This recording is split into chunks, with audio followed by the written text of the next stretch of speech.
Walang contribution. Even under kailangan pa rin po yung 3 monthly salary contributions. Hindi po nabago yung requirement. No, I mean to dun for the statutory contribution during the ML period.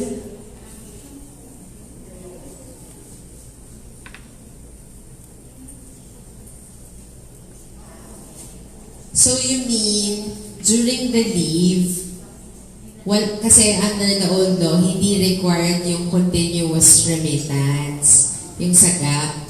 Tama po kayo. Under this law, because they are deemed to have worked during the 3.5 months, kailangan merong contributions. Ang mangyayari po nun, as mandated, sabi nyo nga, statutorily, 4%, 8%. So, yung employee, magbibigay pa rin siya ng share. Yung employer, magbibigay ng share. The mechanism po na pwede is, even before ibigay yung differential to be received by the employee, pwede na pong i-deduct dun yung share niya ng employee. This other scenario, dahil nga intervening event itong pagiging effective ng TAT, kung hindi nyo nabawasan, so ngayon, kakausapin nyo siya na you will deduct it from her payroll. Nasagot po ba yung tanong? Opo. Pero po since kasi for the month of March and April siya, so definitely ngayon pa lang siya babayaran. Meron po bang penalty yun for the side of employer? Okay. The SSS is fixing yung automation such that hindi mapipinalize yung employer. Kasi nga po, there was an intervention. Yung kumbaga, hindi naman because of the delinquency of the employer. That has been taken, parang we've taken note of that din po during the previous forwards. Paano po yung mababayaran? Since sa ngayon po, hindi po sa PRN. Tama po kayo. Magkakaroon po ng system, maglalagay sila in place ng paraan para mabayaran yung March, April, yung mga intervening months para hindi po mapipinalize, saka dahil hindi nga po papasok dun sa usual method of payment. So parang separate po dun sa process ni PRN, which is SSS online din? SSS pa rin po, pero gagawa ng paraan na magpapadala rin po ng advisory yung SSS. So parang sa ngayon po is wala pa talaga siya. Yes. So antayin na lang po muna namin for that. Okay.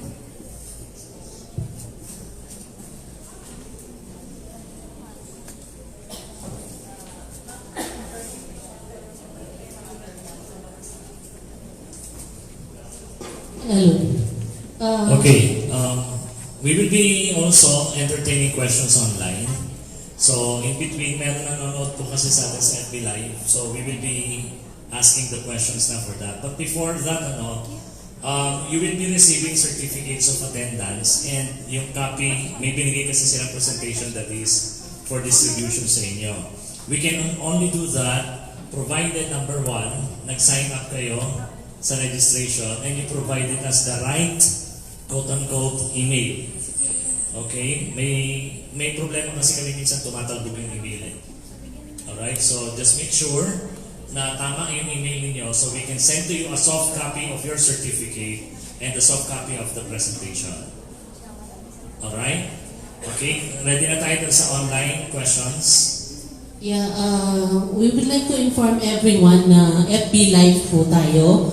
So, pwede po kayo mag-check-in dun sa ating Lodi. Isa pong tanong from Miss Agnes Francisco. Paano kung hindi SSS member yung papasahan?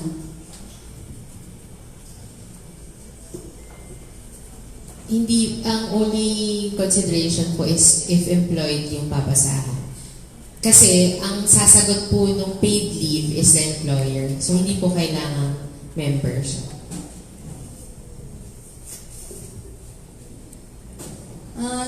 Next po na question niya. Ano-ano ang mga proof or requirements na kailangan ipasa ni employer? Para po dun sa maternity leave po na Or sa ano to, sa allocate po?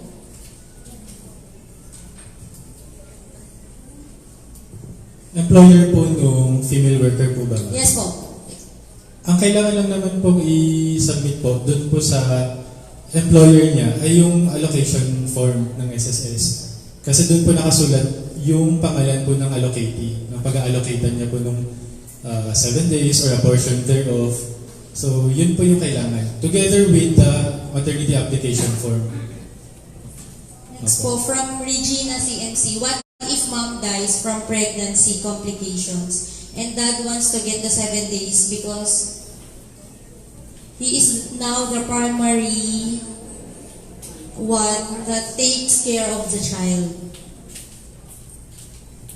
So namatay on childbirth, live childbirth.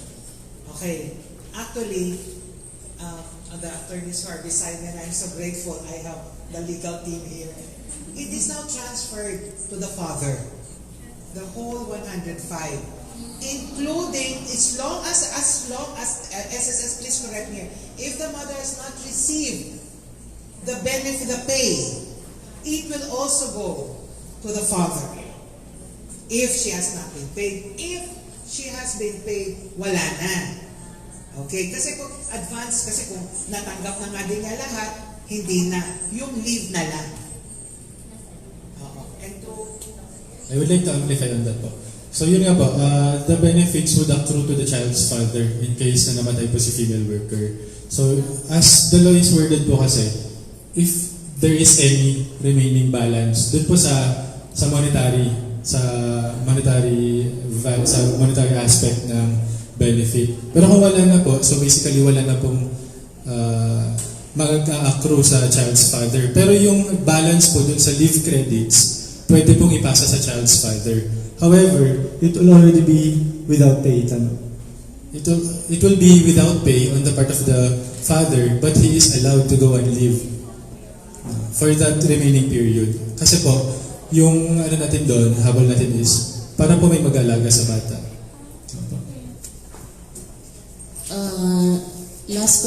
Next question from Mr. Burns Simborio. About salary differential, what if wala pong qualified contribution si employee? Who will shoulder the difference? At hanggang kailan ibibigay? Before and or after delivery? So, walang yung 3 monthly na yan, hindi na satisfy. If not satisfied, wala talaga siya matanggap even to the employer.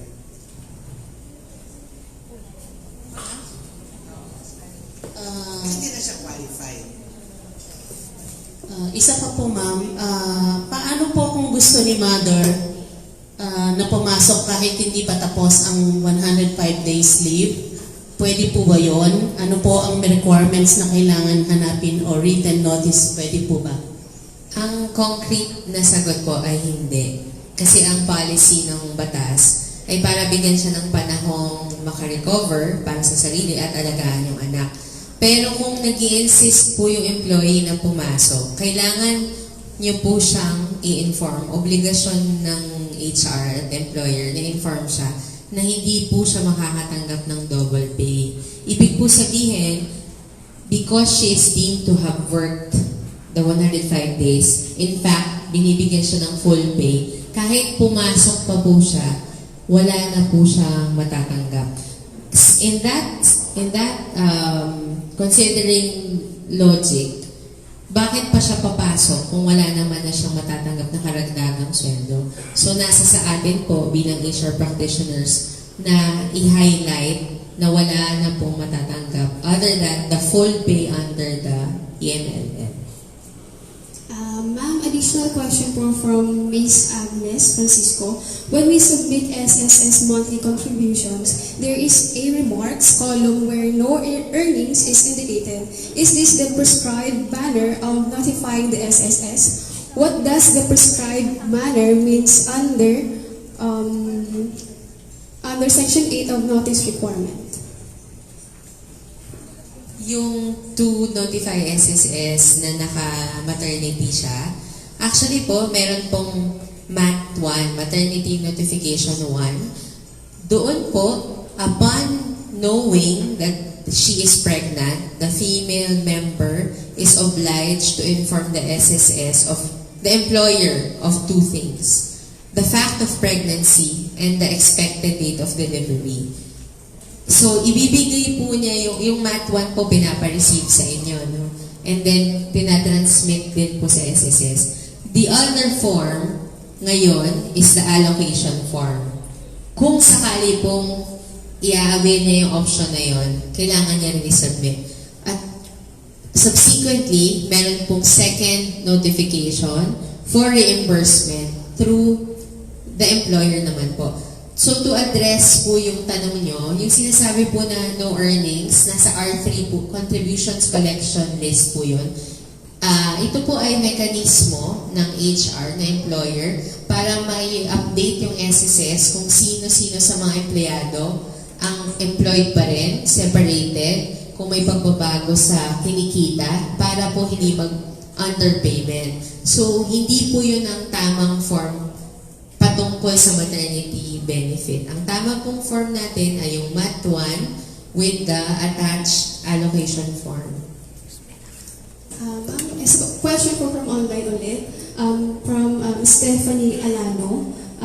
Is the company has the right not to allow the 30 days extension if the female employee did not met the 45 days due notice and without any medical issues? So in that case po, hindi po nag-comply si employee dun sa 45-day notice rule. So the employer po can disallow the extension of 30 days. Kasi the right of the female worker to extend for an additional 30 days without pay must be conditioned po on the 45-day notice rule.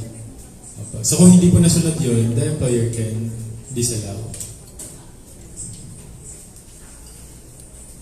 But also may exception din po doon. Kung may medical emergency po na nangyari, that na hindi po nasunod yung 45 days na notice, pwede po yun, pwede pa rin, hindi pwedeng i-disallow ni employer kung yung reason behind the non-compliance with the 45-day notice rule is because of a medical emergency related to the pregnancy.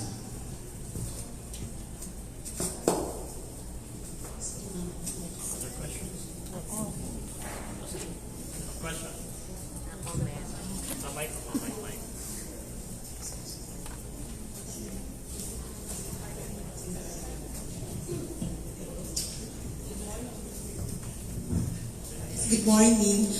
What if the female employee is under the 105 days maternity leave and nagkasakit siya? Can she also avail the sickness benefit? Ang general rule po, ma'am, an SSS, a member of the SSS cannot avail of two benefits concurrently. Pero halimbawa po, exhaust na niya, naubos na po niya 105, immediately, the day after, pwede na pong ma-avail yung sickness benefit.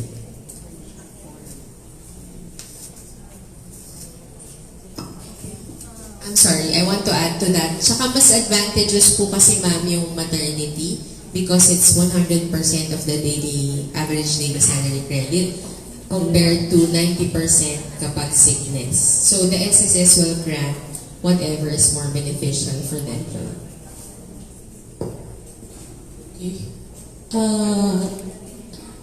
At this portion po, i-action muna natin yung mga questions. Yung mga may gusto pong itanong sa FB Live, sige, mag-continue po. Pero as of now, mag-ano po muna tayo sa actual na mga questions. Sino po yung gusto mo?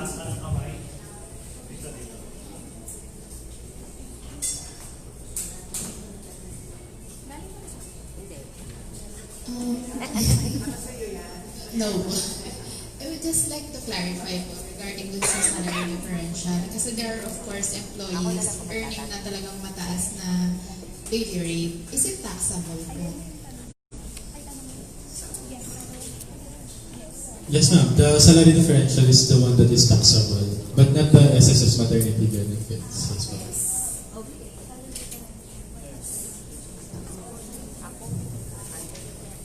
Good morning. For clarification lang po sa salary differential, paano if a company provides meal allowance in the form of meal cheat or meal stub? Kailangan ba namin itong i-convert into cash or as is lang po ng meal cheat or stub ang ibibigay namin? Hindi, kasi the way, if it is by, di ba, policy, and ang pagkaintindi namin dito, you may be generous and convert, but if it is not like a monetary receipt, I think it is now a discussion between you and your union, but what we're talking of here would be those monetary benefits that are still in practice in the CBE.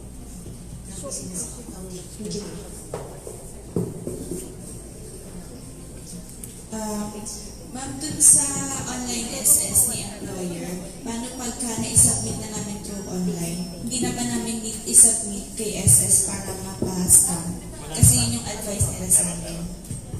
The mechanisms for notification include yung online. That's a valid mechanism. So, hindi po kailangan multiple. Okay. Then sabi po, advice din ni SSS branch namin na pag nag-submit na kami ng maternity notification, dapat kasabay na yung allocation. What if, ma'am, hindi pa po nyo nalalabas yung allocation, may mga pregnant na sa amin. So, pwede pa din po ba kami pwede po mag-supplementary submission ng allocation considering na recent lang po din na-approve and release yung allocation form. Ipareceive po ba namin sa kanila ng Ipa-receive nyo. staff? Yes. Para pagka-ayaw nila. Kasi ayaw ng branch? Nanggaling na ako sa SS, sabi ko, Sir, ngayon lang naman lumabas yung allocation, gusto ni pregnant sa amin na bigyan yung father. Ikakascade po namin sa branches. Wala pong discretion to refuse. Tapos ma'am, nakalagay din dun sa SS online na 60 days pa din yung maternity. Kailan po kaya siya ma-update? Sige po. We will update it through our member education department. Tsaka assistance and communication. Okay, dito may question na ito. May nagtataas pa. Okay, kay sir muna. After dito, basahin ko na yung mga questions. Good morning. Question, may option po ba ang employer na i-accept yung option na gusto na ni staff na regular pay pa rin yung nare-receive niya doon sa full pay differential?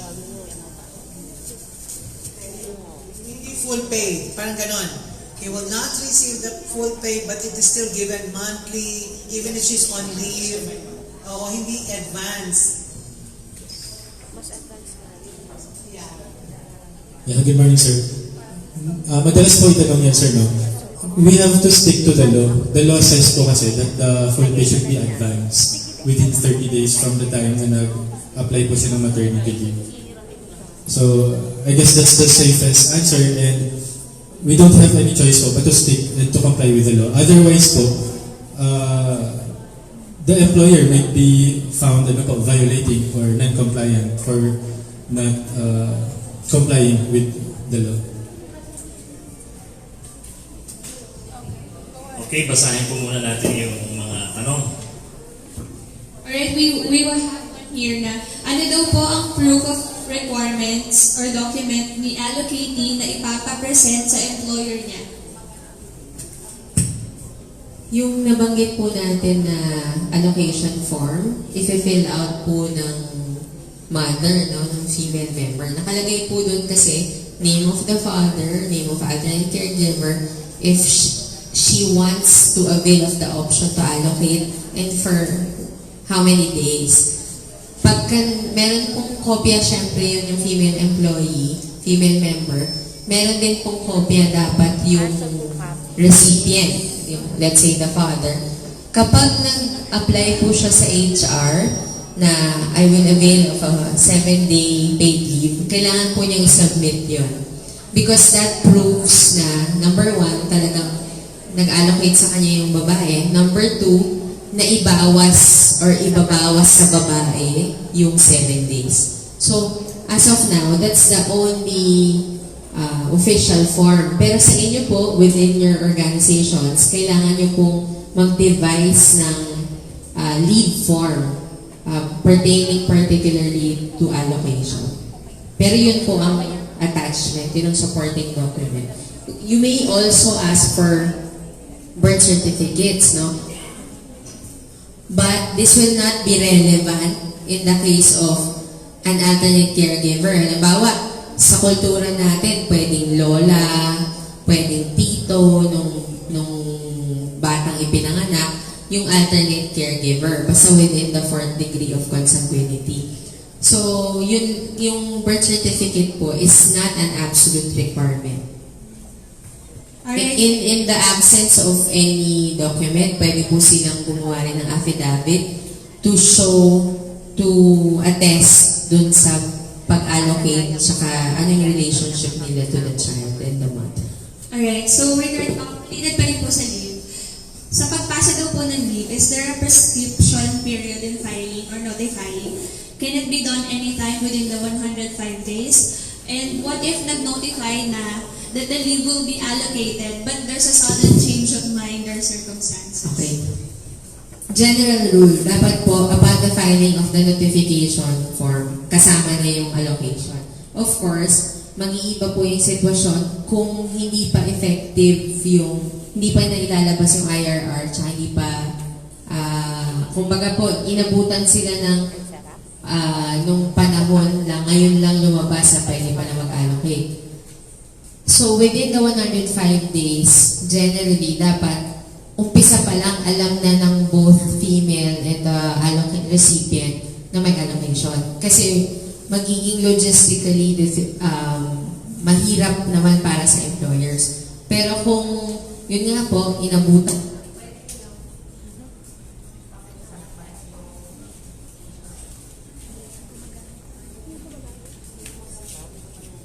So yun, pwede kung sa ganong sitwasyon po, dapat at the first instance nag-notify na sila. Tapos yung change of mind, mahihirapan din po kasi yung HR pag gano'n, na parang nag-allocate siya, tapos ayaw na naman niya. So, dapat po, umpisa pa lang. And there's a presumption of correctness of the records that are submitted to the SSS. So, yun po ang aalaman.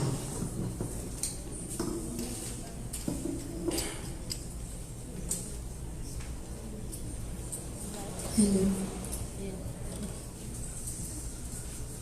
So already we have many questions here po na pinapasa na lang. So, ito po, if the employee did not notify her pregnancy, is she,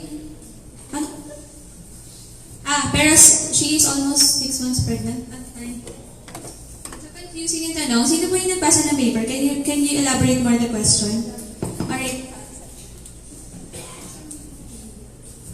Ma'am, kasi isang employee namin, almost 6 months na siya, yung pregnancy niya. Tapos hanggang hindi pa rin po siya nagbibigay sa amin ng mga requirements ng month 1. Pero mag-leave siya definitely, di ba? So, actually po, since the contingency is the delivery, hanggat hindi pa nangyayari yung contingency, pwede pa siyang mag-file and mag-avail. Ang maapektuhan lang po doon, yung pre- and postnatal leaves niya. Halimbawa po, yun nga, dapat minimum of 60 days yung leave niya after ng panganganak. Pero ang sagot doon, pwede pa rin po siyang mag-file because she is entitled to it under the law. Tapos we have here daw po, pwede din daw po ba ito sa mga part-timers? If yes, ilan po ang factor na gagamitin? Sige. Alam mo, maraming nagtanong sa amin yan. Kasi kami dalawa ng SM, part-timers, contributors to the SSS. Ganito kasi, alam namin, SSS will only reimburse to one. One, ha? Not to all. Yes. You have to consider that.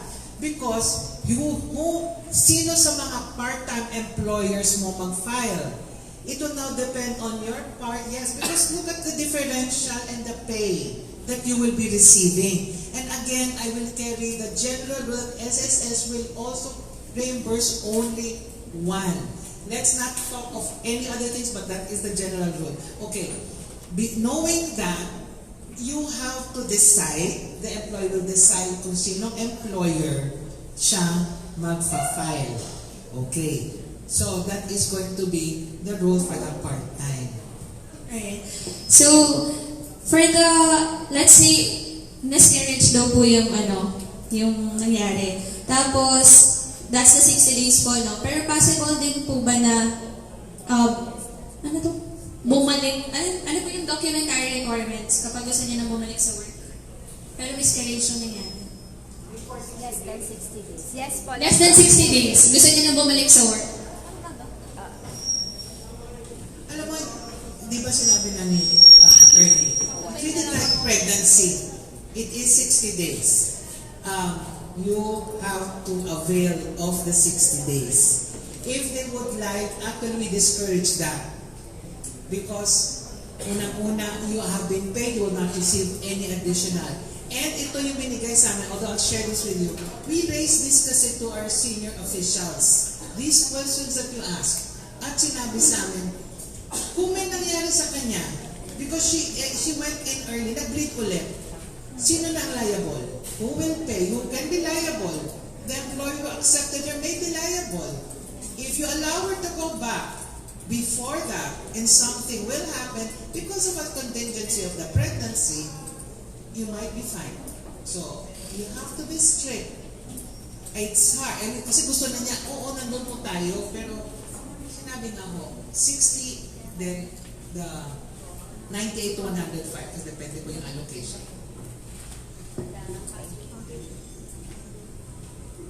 Hello, thank you po for answering the question. So, I still have 4 here po. So, Ms. Vanessa from Juntech Corporation po, since yung benefits po is advance na employer, may rate po ba sa employer na mag-issue ng memo na i-hold yung 50% nung benefit for the security mo process po yung MAT2? Good morning po. Himala po. Wala po siyang karapatan na i-hold or mag-issue ng whatever memo on that effect. The law is very clear that the full pay should be advanced within 30 days. Wala pong condition, wala pong distinction or whatever qualification doon. So, bakit po natin parang why penalize or why make it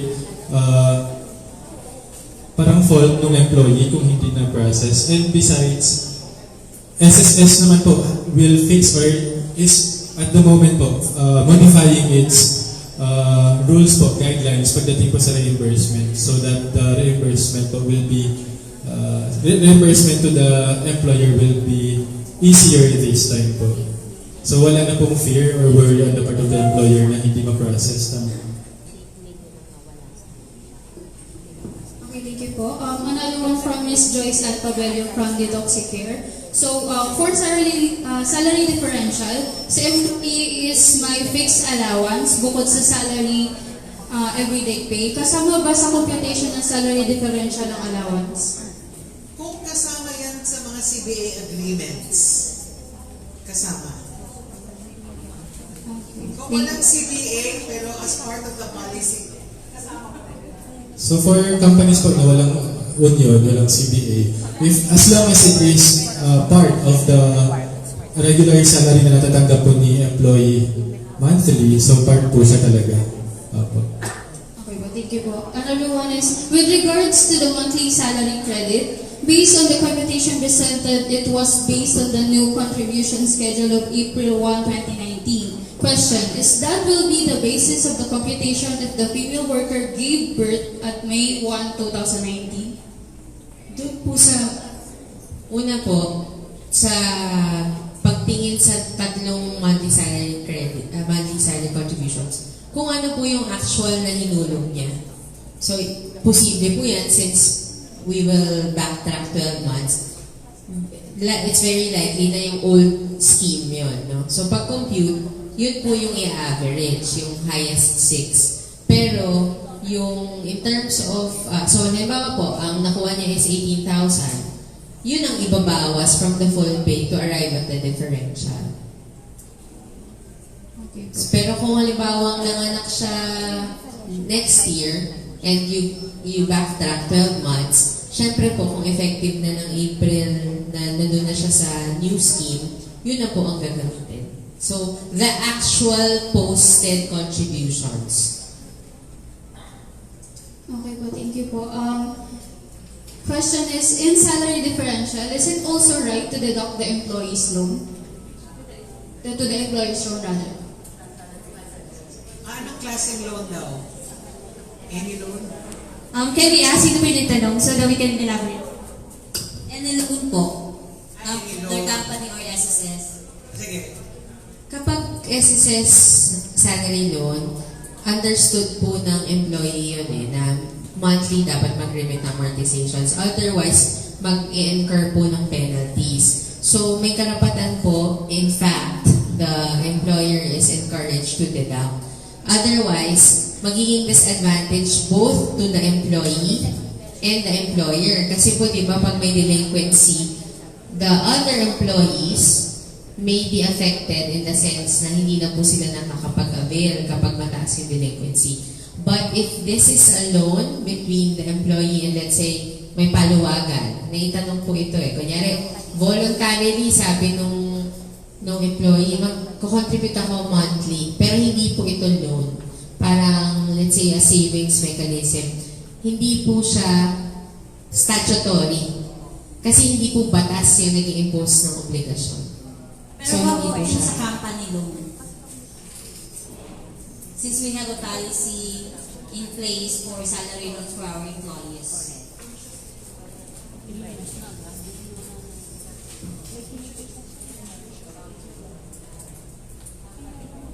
So when it comes to company loans po, so just like yung pag-loan sa SSS or whatever statutory na deductions po. So if the loan po sa company is, kasi yung source po niyan is a contract, tama po.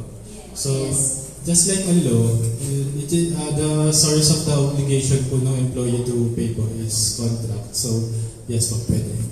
Also, follow up ko rin yung questions doon na meaning to say this leave credit will be included dun sa computation ng 13th month. Yes, only the salary differential.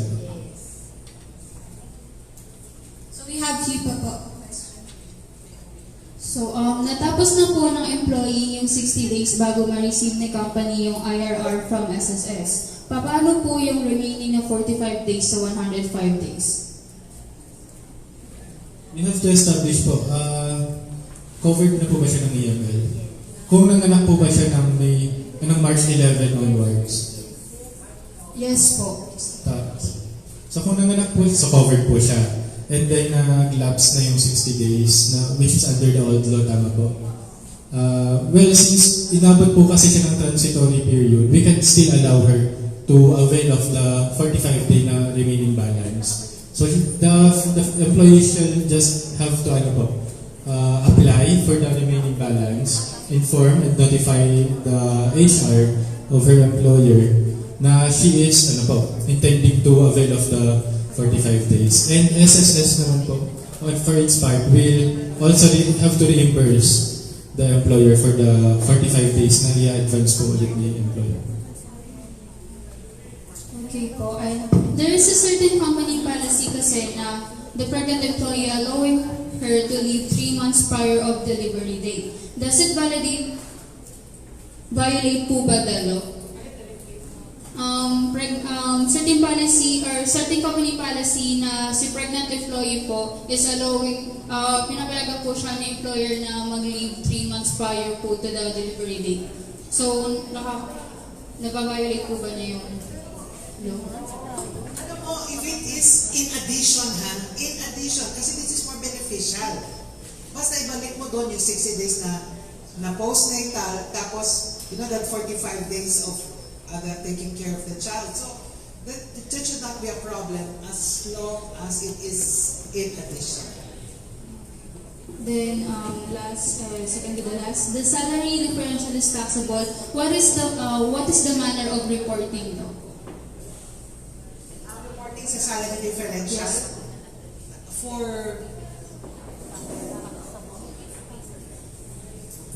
Can we know po who asked the question so that we can elaborate more?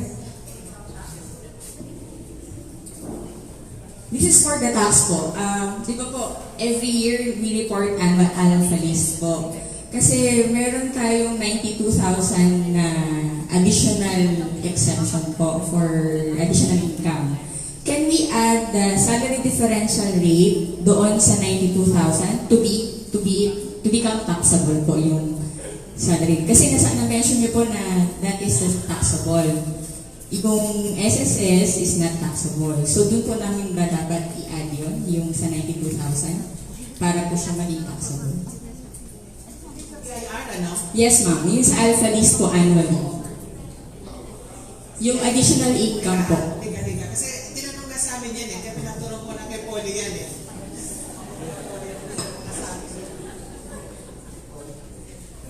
Ma'am, just the amount of the salary differential that will be treated as a worker's taxable income. So, taxable, hindi po siya additional income. Kasi iba po yung salary monthly na may withholding tax.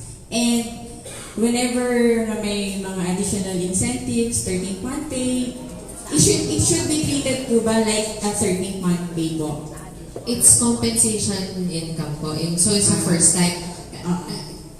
Although hindi po ako tax expert, yung sabi nyo kasi 92,000 exempt, these are bonuses in the nature of other benefits, incentives. So, hindi po. Kasi, babalikan po natin yung prinsipyo na as if ipinasok niya yung 3.5. So, it's compensation income. Ang difference lang, yung salary differential lang po. Hindi yung full pay. Let's say 50,000. Ang differential, ang 20,000 yung SSS na nakuha. 30,000 lang po yung i-report as every income. month. Bali, manner of reporting is monthly po. Yes. Yung 30, magiging as if income po niya yung every month. Yes po. During the maternity leave. Apo, ang tanong naman po ng iba, ibabawas na ba nila on a monthly basis? In your practice po ba? Kasi you reckon it as of a, di ba, the tax of the fiscal year. So, yun po, mas kung paano yung tinitreat. As if monthly earned monthly. Monthly compensation. Apo siya. Okay. Next question po, ma'am. Doon po sa mga naging example niyo po kanina, daily po yung binibigay yung mga daily rate or daily factor rate po daily. Sa case po kasi ng most of our employees are being paid monthly, factor rate is 22 days po kasi having 2 rest days po. Can we go directly na like for example 20,000 direct namin na times 3.5 month para mas madali po yung payout namin? Yes. Okay po. Hindi yun kasi if you divide it by the 22 days, you come up with the daily, then you do it again. So you can just go ahead and I think the math will also say it's going to be the same. Thank you po. Thank you po, ma'am. So, one of the participants asked po, if ever po na i-allocate ko yung 7 days sa husband ko, paano po ma-reimburse ng employer ng husband ko yung 7 days paid leave niya? Ano po yung process ng reimbursement ng allocation ng leave? So pagdating po sa inallocate na leave kay husband or kay father ng bata or sa alternate caregiver, we should take note po na hindi po ito reimbursable, hindi po ito monetary in nature, hindi po siya kagaya nung EML na i-advance na employer. Paid leave po ito, so hindi po i-reimburse si employer. Para lang din po siyang yung existing natin na paternity leave with pay. So hindi po siya reimbursable. Sorry, just to be clear dun sa question na kanina. Kasi our company paid monthly on a monthly rate but takes 2 days leave lahat ng employees namin. Should we follow the 261 payroll factor or 365? 261, yes. Technically, yung working days nila is Mondays to Friday, but their payroll is based on a monthly rate, which is paid sila ng 365. So, should we follow 365? Yes. Yung existing daw na 365.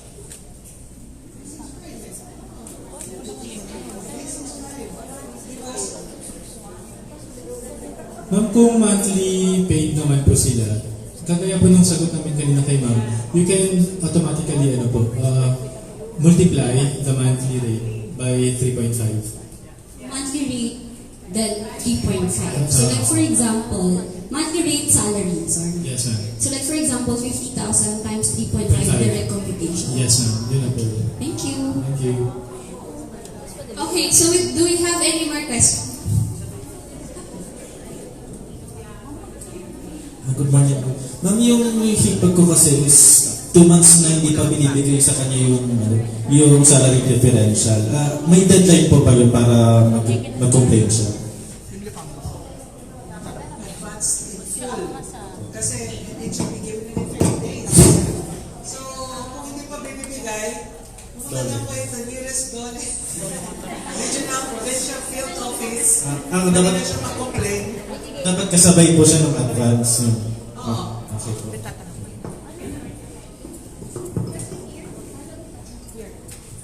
Follow-up question ko lang.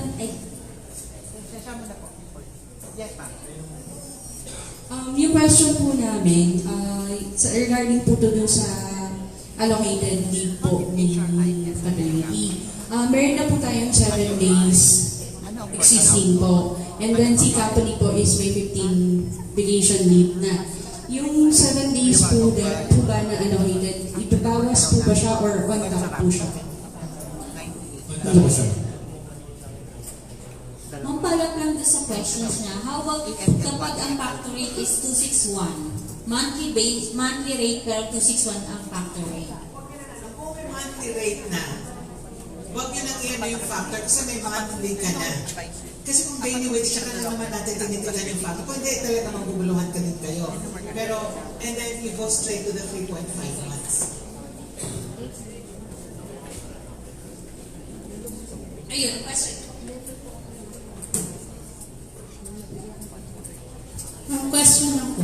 Paano po kung nagbigay na namin yung 60 days, nagamit na po yung 60 days leave, tapos babalik po siya sa trabaho, qualified pa rin po ba siya na mag-file yung remaining balance dun sa NL niya?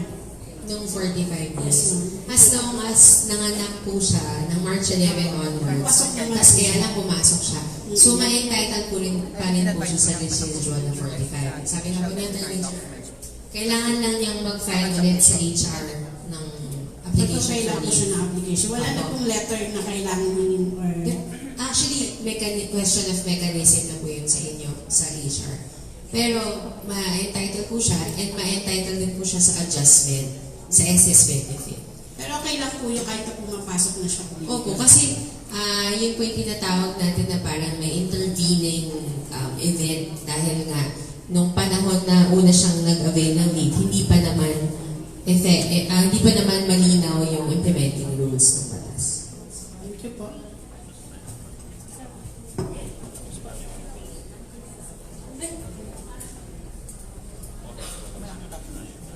Tapos dito after.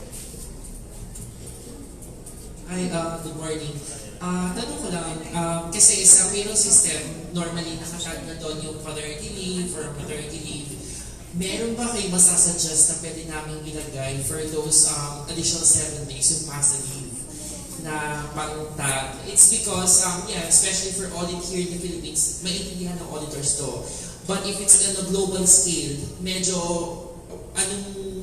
itatanong nila to. And kumbaga sa titignan nila yung mismong payroll system namin. Meron ba kayong masasuggest or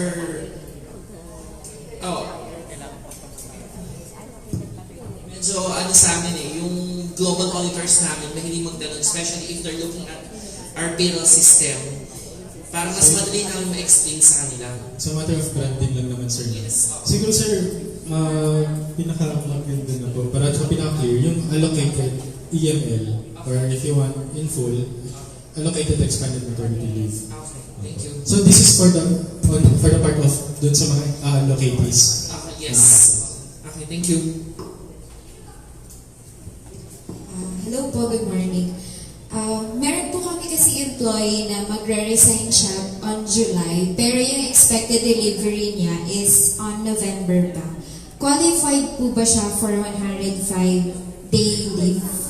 But the doctor po kasi is advised to magpahinga na din kaagad So,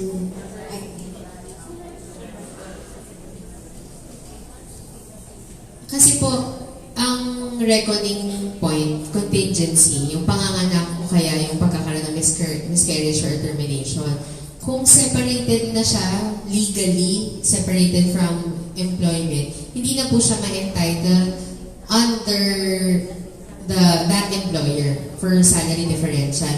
Pero for SSS po, as long as meron siya ng qualifying contributions, makukuha pa rin po niya yung benefit. But the employer will no longer be obliged because she is no longer connected with the employer at that time. thank you po.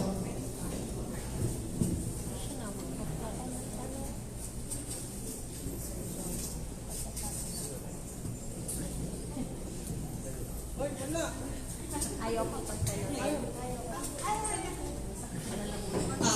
May question na po si Sir Ton. Good morning. One of the challenges also is most of the companies right now are on electronic, which is the application is online. And of course, if you look on the allocation of 105, di ba may yung 7, di ba bawas 105 if I'm correct? This is the workaround that we've done because we're already acquiring another system. We're in, just to share with you guys, if it is legal on our part, that we code the new or the EMLL into two, EMLL1 and EMLL2. What does it mean? The EMLL1 is the 98 days plus the 7. So on our end, just in case the employee will not allocate the 7, she has to go on our portal to apply for the 2 and then print. Is that okay? It's okay? I'm doing it yesterday. So do we have any more?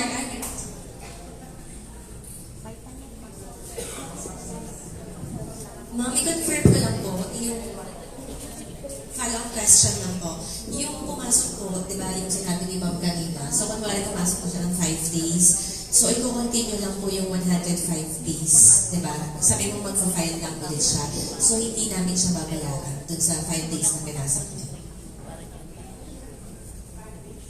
Kunwari ma'am, pumasok na siya, yung follow-up question kanina.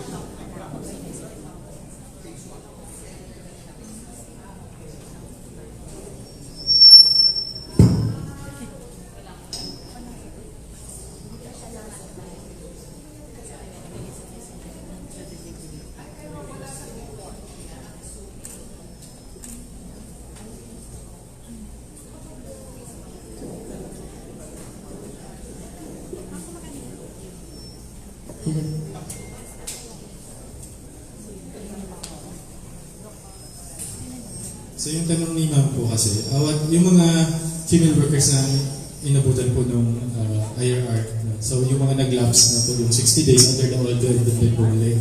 So let's say pumasok po siya ng 5 days ng tama po.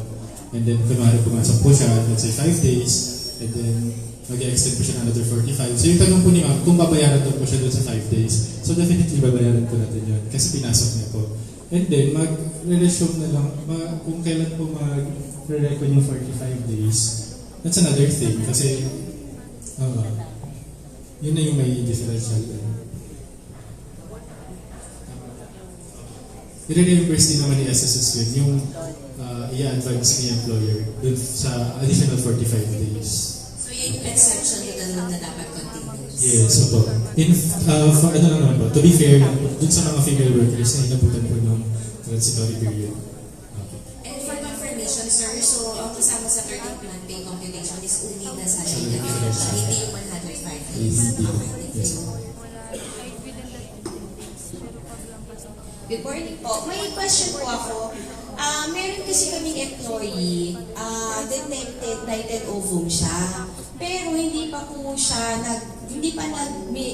na-terminate yung pregnancy kasi ang sabi daw ng doctor niya, hintayin na kung saan po lumabas dahil sobrang sarado yung cervix. So, ang ginawa ko, binigyan siya ng fit to work. Tama po ba na in SSS, sickness muna namin yon.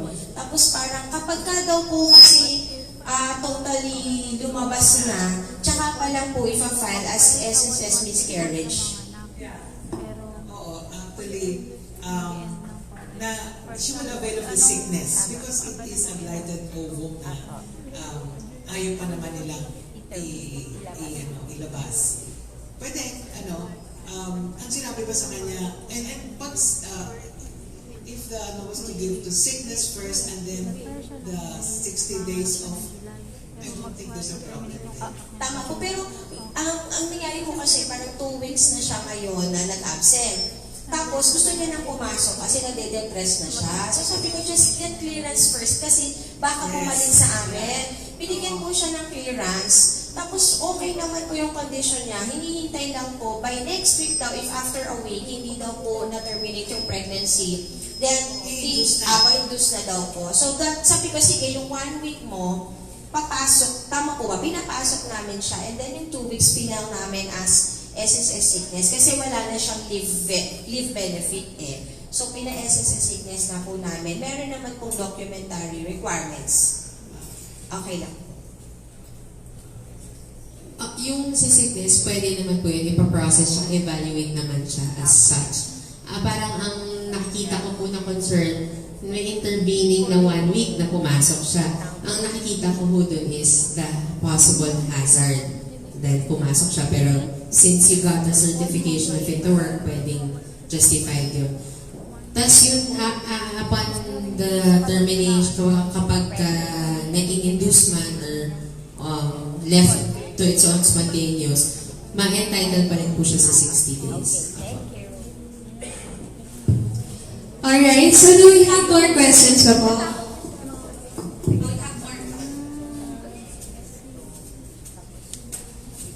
Regarding monetary allowances po, what if yung allowance is considered work tool na, for example, salespeople na binibigay lang yung allowance since kailangan nilang to subsidize yung transportation. Kasama po ba yun sa computation?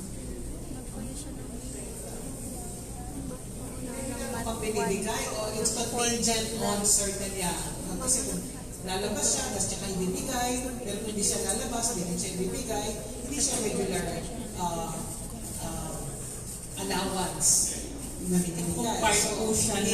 If it's not a regular allowance, that has been a normally accepted practice, then you may not include that in the computation of the full pay.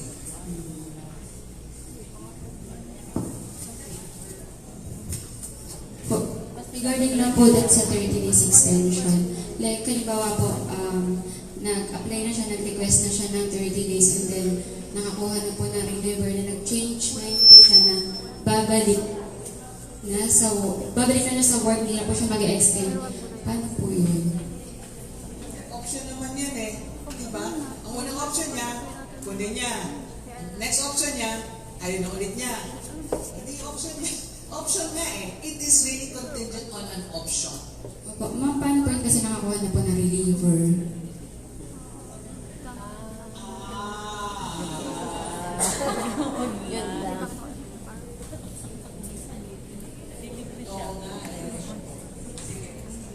So, kasi although this is a social legislation to protect the workers, hindi rin naman po fair sa employer na because of the arbitrary or whimsical na pagpalit-palit niya ng isip. Especially, on the part of the employer, nakakuha ng reliever. Tapos at the same time, yung reliever na yon, no work, no pay, yun malamang. So, sa tingin ko lang po, an opinion, dapat ipagpatuloy yung reliever hanggang matapos yung 30 days. Ubusin na po niya yung 30 days. Thank you po. We have questions about from FB Live.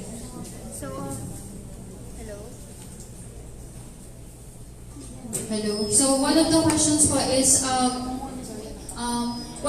si employee po is nag-file ng maternity leave 1 month before her expected delivery date. What if po, during that time, for example po, nag-file po siya ng May for the expected delivery date ng July, paano po yung kung ang effective resignation niya is in June? Liable po rin po ba sa employer na magbigay ng benefits? Okay. Ay, yun po. Nag-file po si employee ng maternity leave for the expected delivery date po niya ay July. Pero po, may instances po na magre-resign or effective yung resignation niya ng June. June. Opo. So, lagi po So, wala ng June, the 3rd, hindi na siya papasok? Opo. Tapos, July siya manganganak. Ang resignation niya, June. Doon pa papasok ma'am yung 15-day period. So kung effectively severed na yung kanyang employment, let's say June 1, bibilangin po natin yung 15 days from June 1. Dapat manganak po siya. Doon po, or may mangyaring contingency. Oo. By June 15. Para po maging entitled po siya. Pero pag, yun nga, sa case niya po, July, hindi na po siya entitled. Kasi nag-pass na po siya dun sa 15-day period. Pero, nonetheless po, entitled pa rin po siya sa SSS. Pero sa salary differential, hindi po. Thank you po. Another question po from FB Live is from Mr. Jack Gabriel. Kailan po ba dapat ma-release ang payment sa employee? Full po ba or partial ang schedule? Full, yes ma'am. The law is very clear po dyan. Full pay shall be advanced within 30 days from the time na nag-apply po siya. Nag-file po siya ng maternity leave application.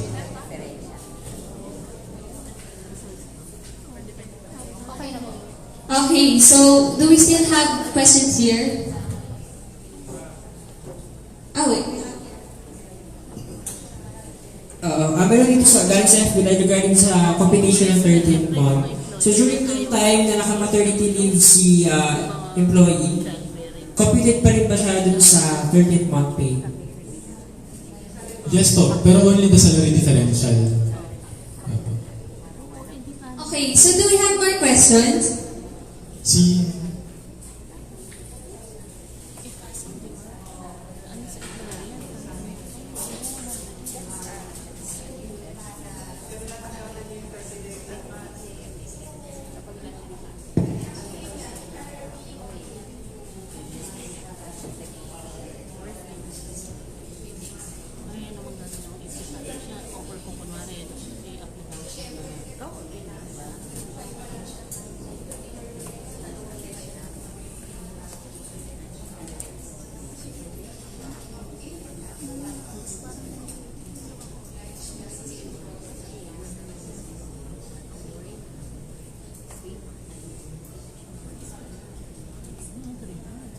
So we will follow pa rin po dun sa 15-day period. Kasi the employer was notified naman po of the expected date of delivery.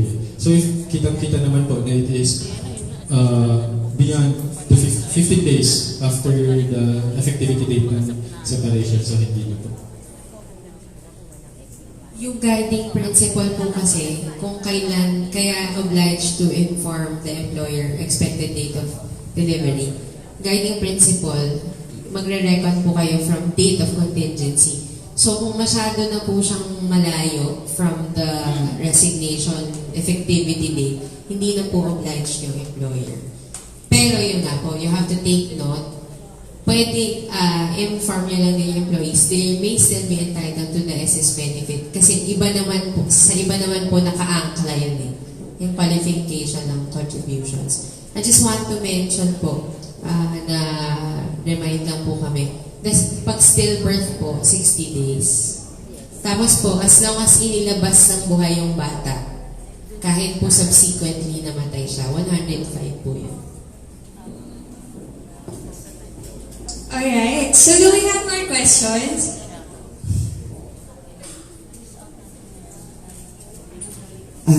Good morning, ma'am.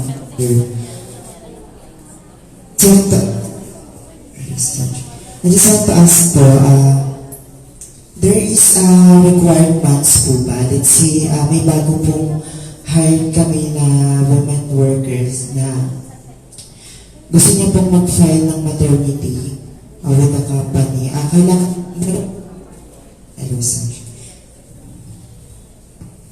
Sir, sa batas po ngayon, wala po tayong nire-require na length of service and it is regardless of status of employment. So as long as meron po siyang 3 monthly contributions sa SSS, as discussed kanina, pwede po siya, qualified po siya. So yung kumbaga, yung titingnan lang po natin, kung meron po ba siyang yung 3 months na hinahanap po ni SSS to be qualified. So as far as length of service and status of employment, we do not require any length of service. So, halimbawa po first, ang siguro scenario niyo kung first job niya. Pero kung previously, naghulog po siya as self-employed, basta po merong 3, magko-qualify siya. Yun lang po yung, kumbaga first layer of qualification.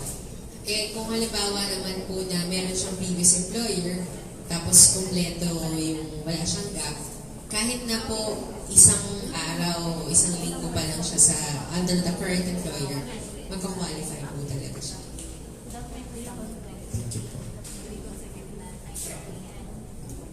May mga pakabal pa daw po tayong question from the crowd.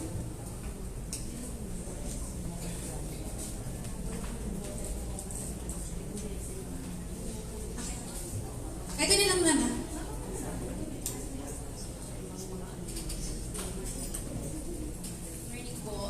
Question lang po, if ilinabas po ng buhay yung bata and namatay siya, required pa po ba siya yung 105 days na maternity leave or pwede na siya pumasok after 60 days? 105 pa rin po siya. Kasi may live childbirth during the birth.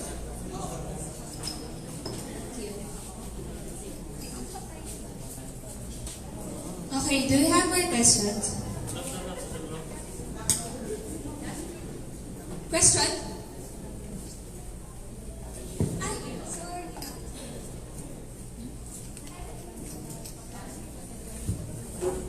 Confirmation lang po.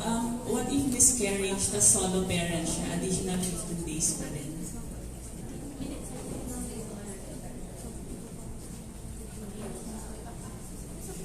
Yung the solo parents only for live child.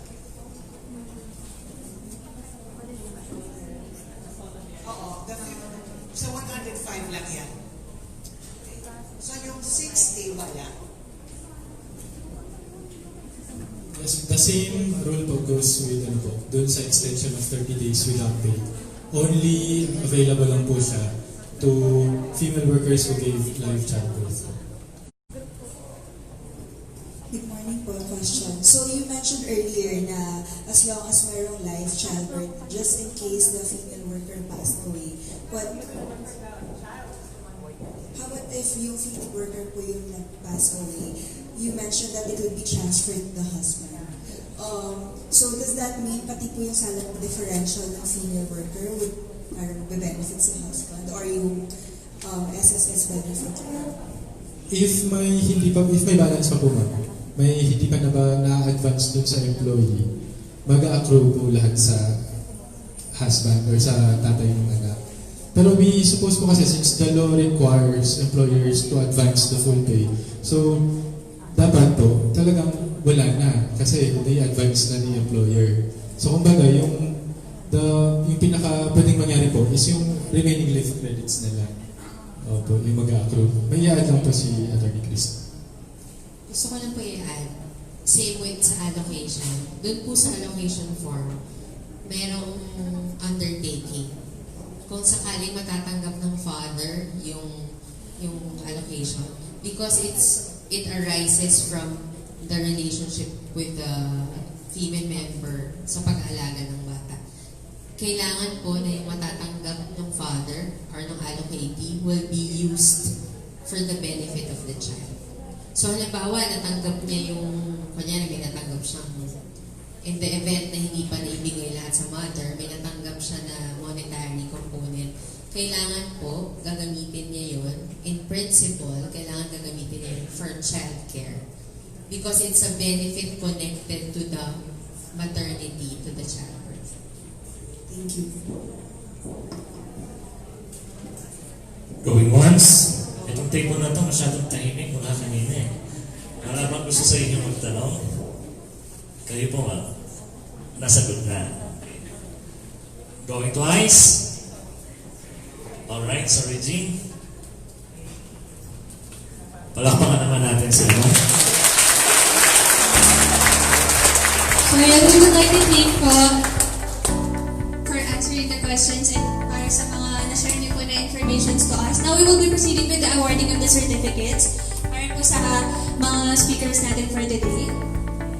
I would like to call po sa harap yung mga mentors of HR Mentoring, sila Sir Sunny, Sir Ton, Ms. Lorena, and Ms. Wawi to award the certificate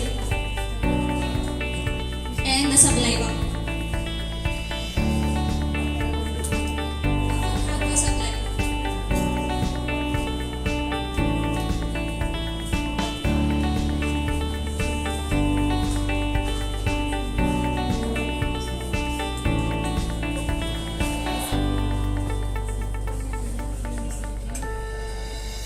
Nagbibigay po kami ng supply sa mga